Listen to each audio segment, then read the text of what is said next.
Greetings, welcome back to Black Bear News, where we are discussing climate change, abrupt climate change, and things adjacent. And I wanted to read this story from Vox. This is from January 3rd, 2020. The sad truth about our boldest climate target. Limiting global warming to 1.5 C is almost certainly not going to happen. Admitting that need not end hope. In the 2015 Paris Climate Agreement, the countries participating in the United Nations Framework Convention on Climate Change, or UNFCCC, agreed to a common target to hold the rise in global average temperature well below 2 degrees Celsius above pre-industrial levels, and to pursue efforts to limit the temperature increase even further to 1.5 degrees Celsius. The lower end of that range, 1.5 C, has become a cause célèbre among climate activists. Can that target still be met? Take a look at this animation from Carbon Brief. And this is something along the lines of the graph that was on Loki's Revenge site. Anyways, let's watch this a little bit. If global emissions peaked in 2000, 3% annual fall would have been enough. Instead, emissions have continued to rise almost every year, and the pathway becomes more steep. Now, I think it's like, if we start in 2020, I think it's 15% a year. Oh, yeah, from 2019. Emissions fail to drop, then the 1.5 C carbon budget will be used up within 8 years, and we'll have to go straight down. And yeah.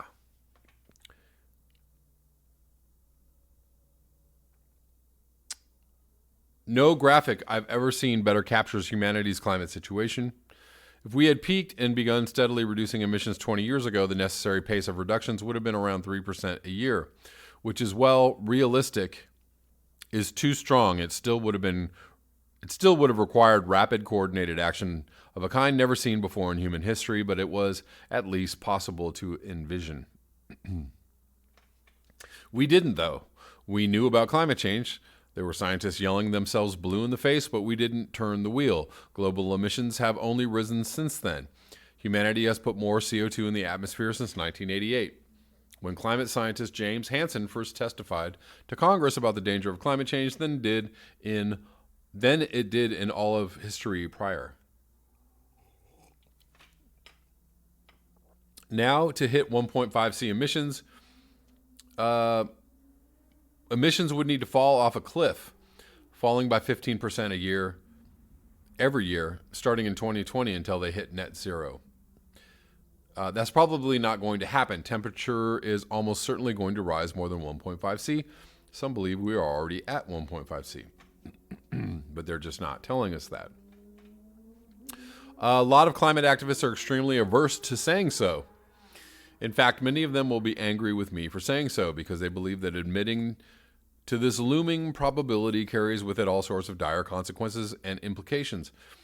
Lots of people in the climate world, not just activists and politicians, but scientists, journalists, and everyday concerned citizens, have talked themselves into a kind of forced public-facing optimism, despite the fears that dog their private thoughts. They believe that without that public optimism, the fragile effort to battle climate change will collapse completely.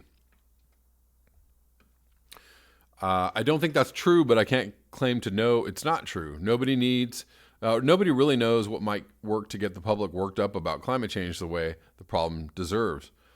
Maybe advocates really do need to maintain a happy warrior spirit. Maybe a bunch of dour doomsaying really will turn off the public. But it is not the job of those of us in the business of observation and analysis to make the public feel or do things. That's what activists do. We owe the public our best judgment of the situation, even if it makes them sad. And from where I'm sitting, it looks like the 1.5 C goal is utterly forlorn. It looks like we have already locked in levels of climate change that scientists predict will be devastating. I don't like it. I don't accept it, but I see it, and I reject the notion that I should be silent about it for PR purposes. That's a really great paragraph. And it's interesting that I'm assuming this is a he, sorry. It is David Roberts. Interesting that he separated, scientists or journalists from activists.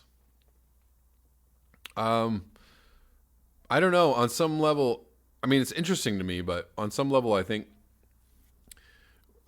we all need to be activists, and we all need to be scientists. We're all kind of parroting the same information, and people need to be knowledgeable about that information if they're trying to tell people about the information, right? You don't want to just start spouting stuff and not know what you're talking about. Greta Thunberg knows quite a bit about climate science, right? She's obviously heard about it, and she obviously knows what's happening, and she's saying, here, let me show you, here, how about we listen to the scientists? She's kind of saying the opposite thing that David just said in this paragraph. She's like, I'm an activist, but why are you listening to me? Why don't you listen to the scientists?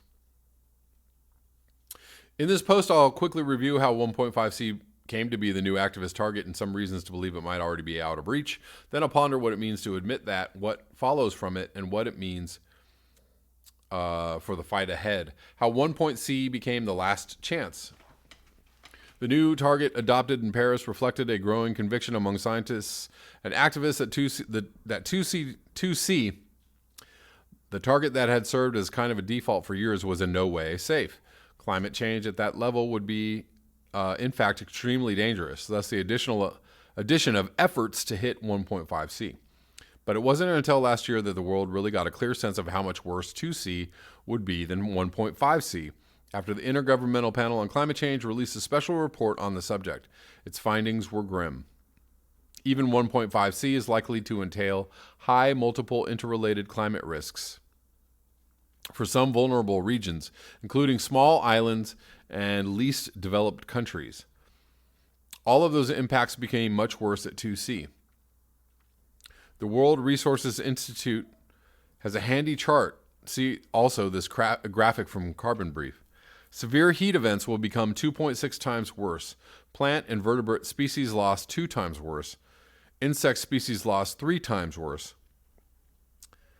And decline in marine fisheries 2 times worse. Rather than 70 to 90% of coral reefs dying, 99% will die.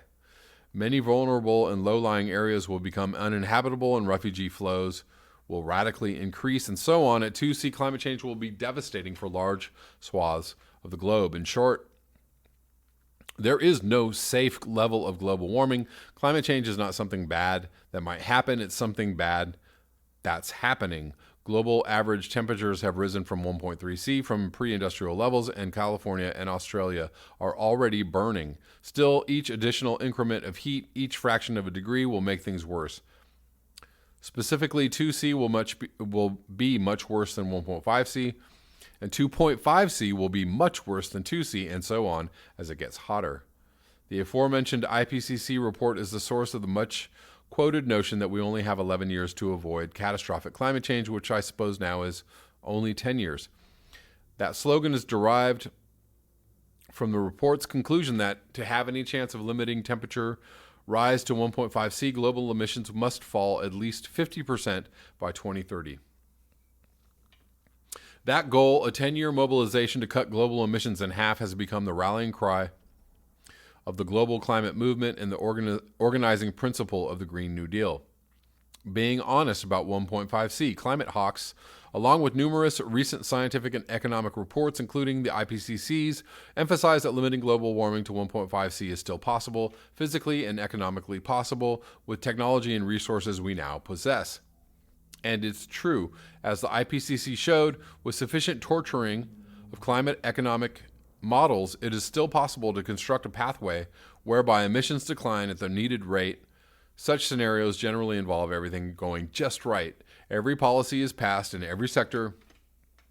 Every technology pans out. We take no wrong turns and encounter no cul-de-sacs. In climate sensitivity, the amount temperature changes in response to greenhouse gases turns out to be on the lower end of the scientific estimates. If we roll straight sixes for long enough, we can still win this. The slogan meant to summarize this state of affairs has been around with variations for decades. We have all the tools we need. All we lack is the political will. But political will, whatever that is not some final item on the grocery list to be checked off once everything else is in the cart. It is everything.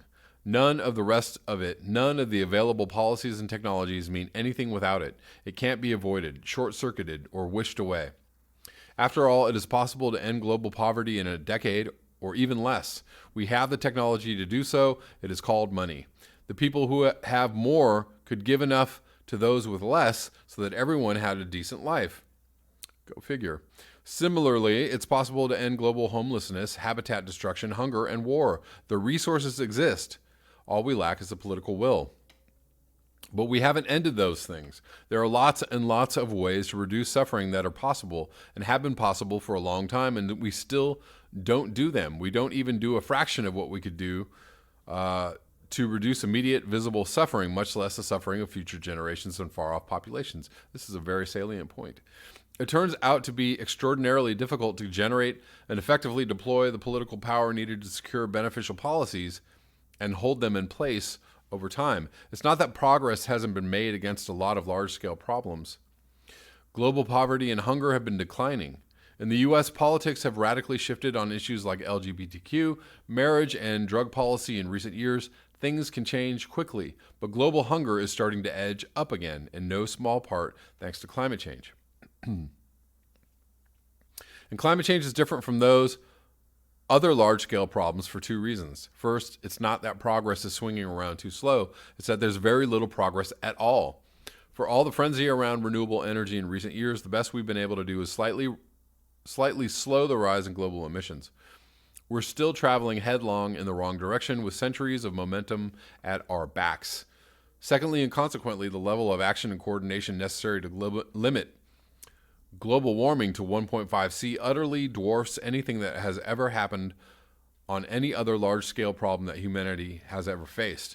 The only analogy that has ever come close to capturing what's necessary is wartime mobilization, but it requires imagining the kind of mobilization that the U.S. achieved for less than a decade during World War II, happening in a very large economy at once, in every large economy at once, and sustaining itself for the remainder of the century.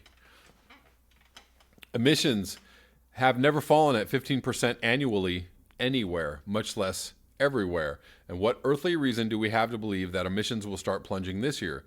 Look around. The democratic world is in the grips of a populist authoritarian backlash that shows no sign of resolving itself anytime soon. And the antidote for that is called a populist progressive counter to that. Oil and gas infrastructure is being built at a furious pace. Hundreds of new coal power plants are in the works. No country has implemented anything close to the policies necessary to establish an emissions trajectory towards 1.5C. Many, including the U.S. and Brazil, are hurtling in the other direction. Just focusing on the U.S., there's more than 50-50 chance that President Donald Trump will be reelected in 2020, in which case we are all, and I can't stress this enough, doomed. Even if Dems take the presidency in both houses of Congress, serious federal action will have to contend with the filibuster, then the midterm backlash, then the next election, and more broadly, the increasingly conservative federal courts and Supreme Court, the Electoral College, the flood of money in politics, and the overrepresentation of rural states in the Senate. The U.S., like many other countries, is balanced on a knife's edge of partisanship. Its growing demographics frustrated by structural barriers, its direction uncertain, and its policies and institutions increasingly unstable. Does a sudden and thorough about-face in social, economic, and political practice feel like something that's in the offing this year? Actually, it does. Why not? It doesn't feel like that to me. Okay. The difficulty of envisioning. I'm not trying to be flippant about that. I'm feeling something quite totally the opposite. I'm actually feeling like people were really like, oh, yes, look at all these things that we could actually, you know, do something about if we just decided that this is what we wanted to do. The difficulty of envisioning such a thing has led climate hawks like Al Gore to place their hopes on unpredictable social tipping points, invisible thresholds that once breached will allegedly yield radical change. Back in 2012, Gore told me, "We're not at the tipping point, but we're much closer than we have been." For as long as I can remember, people have been pointing out signs that such a tipping point is in the offing, counting the number of street protests or the number of times TV news anchors saying the word climate or the number of city officials endorsing 2030 goals, but global emissions just continue rising. As I've written before, such tipping points are certainly possible. By their nature, they cannot be ruled out. Insofar as we have any hopes for rapid action, they rest there. But hoping for a radical, unprecedented break in human history is very different from having a reasonable expectation that such a thing will take place. Lightning striking the same spot 100 times is possible. A room full of monkeys with typewriters producing a Shakespeare play is possible. Human beings shifting the course of their global civilization on a dime is possible, but it probably won't happen. We've waited too long. Practically speaking, we are heading past 1.5C as we speak and probably past 2C as well. This is not a fact in the same way climate science deals in facts. Collective human behavior is not nearly so easy to predict as biophysical cycles, but nothing we know about human history, sociology, or politics suggests that vast, screeching changes in collective direction are likely. Coping with the tragic story of climate change. What bothers me about the forced optimism that has become de rigueur in climate circles is that it excludes the tragic dimension of climate change and thus robs it of some of the gravity it deserves. That's the thing. The story of climate change is already a tragedy. It's sad, really sad. People are suffering, species are dying off, entire ecosystems are being lost, and it's inevitably going to get worse. We are in the midst of making the Earth a simpler, cruder, less hospitable place, not only for ourselves, but for all the kaleidoscopic varieties of life that have evolved here in a relatively stable climate. The most complex and most idiosyncratic forms of life are most at risk. The mosquitoes and jellyfish will prosper. This is simply the background condition of our existence as a species now, even if we rally to avoid the worst outcomes. Tragedy isn't the only story, of course, and it's not necessarily the one that needs to be foregrounded. There's can-do innovation and technology, there's equity and green jobs, there's national security, there's reduced air and water pollution. There are lots of positive stories to tell about the fight against climate change, but it would be shallow and less than fully human to deny the unfolding tragedy that provides the context for all our decisions now. I know from conversations over the years that many people see the tragedy and feel it, but given the perpetually heightened partisan tensions around climate change, they are leery to give it voice. They worry that it will lend fuel to the forces of denial and delay, that they are morally obliged to provide cheer. I just don't think that's healthy. To really grapple with climate change, we have to understand it, and more than that, take it on board emotionally. That can be an uncomfortable, even brutal process, because the truth is that we have screwed around and are screwing around, and with each passing day, we lock in more irreversible changes and more suffering. The consequences are difficult to reckon with, and the moral responsibility is terrible to bear, but we will never work through all those emotions and reactions if we can't talk about it, if we're only allowed chipper talk about what's still possible in climate models. Hope in the face of tragedy, saying that we are likely to miss the 1.5C target is an unpopular move in the climate community. It solicits accusations of defeatism and being a term I have heard too many times to count unhelpful.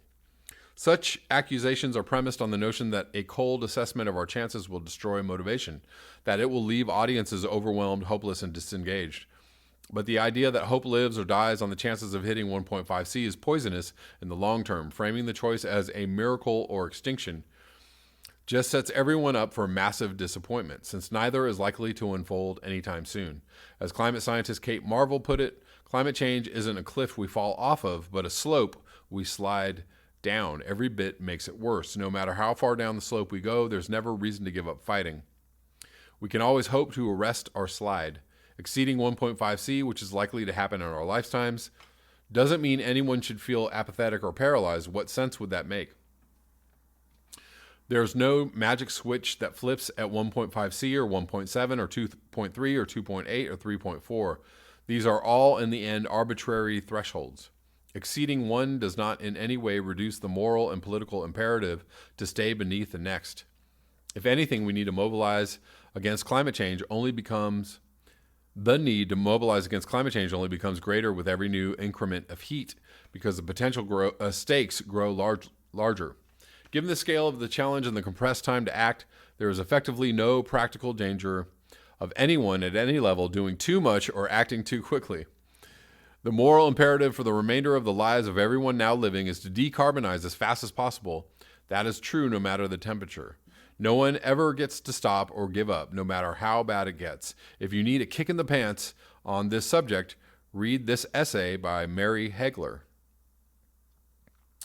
Preparing for the world to come. Hold on, how long is this? It's almost over. As a final practical point, speaking frankly about the extreme unlikelihood of stopping at 1.5C and the increasing unlikelihood of stopping at 2C could affect how we approach climate policy. To be clear, it shouldn't have any effect at all on our mitigation policies. In that domain, as fast as possible is the only rule that matters. But it should mean getting serious about adaptation, i.e., preparing communities for and helping them through the changes that are now inevitable. As the old cliche in climate policy goes, we should be planning for 4C and aiming for 2C instead of what we're doing, which is basically the reverse, drifting towards 4C while telling ourselves stories about a 2C and now 1.5C world. Here in the U.S., we need to think about how to help Californians dealing with wildfires, Midwestern farmers dealing with floods, coastal homeowners dealing with a looming insurance crisis. All those problems are going to get worse. We need to grapple with that squarely because the real threat is that these escalating impacts overwhelm our ability not just to mitigate GHGs, but to even care or react to disasters when they happen elsewhere. Right now, much of Australia is on fire. 500 million animals have likely died since September, and it is barely breaking the news cycle in the U.S. As author David Wallace Wells wrote in a recent piece, the world already seems to be heading toward a system of disinterest defined instead by ever smaller circles of empathy.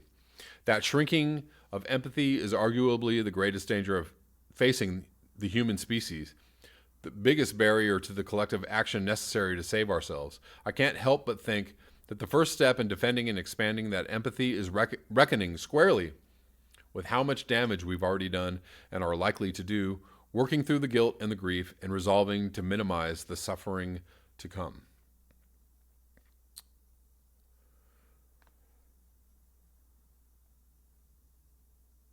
I rather like that article. I hope that you enjoyed it as well. I don't know. I'm still a little unclear on how to actually go about that last bit in the article as far as, bracing for 4C. I don't know how you plan for 4C. If we're assuming that 4C is coming our way, we're basically telling people that we're going to be extinct. I don't know. I don't really understand that one. Again, I don't really get the deep adaptation part of that. Are you telling people people should be uprooting from the Midwest right now, selling your farms, selling your coastal. I totally think anybody who's living on the coast in Florida or in Miami is an idiot. Like right now, if you own a home, you should be selling that bad boy right now, today, tomorrow. If you live anywhere near coastal Florida, you should be moving to higher ground today. That's how you plan for 4C or 2C or 3C. Why wait? Because, it's going to happen sooner or later, and then your house is going to be worthless. You're going to have no money. So sell it and move away. And, if we're planning for 4C, and that depends on how quickly we get to 4C, I still don't understand how you plan for that. Moving to a higher altitude, moving to a higher latitude, digging a really large hole underground and building some kind of shelter. I don't know how you plan for that. There's a few viewers that live on boats. That's their plan. They're going to sail away to Antarctica or, friendlier climes. I guess that's one way to do it. I don't know. Your suggestions, please. Thank you so much for your eyes, your ears, and your conscience. If you would like to support this channel, you can do so at the links below. Until next time, peace.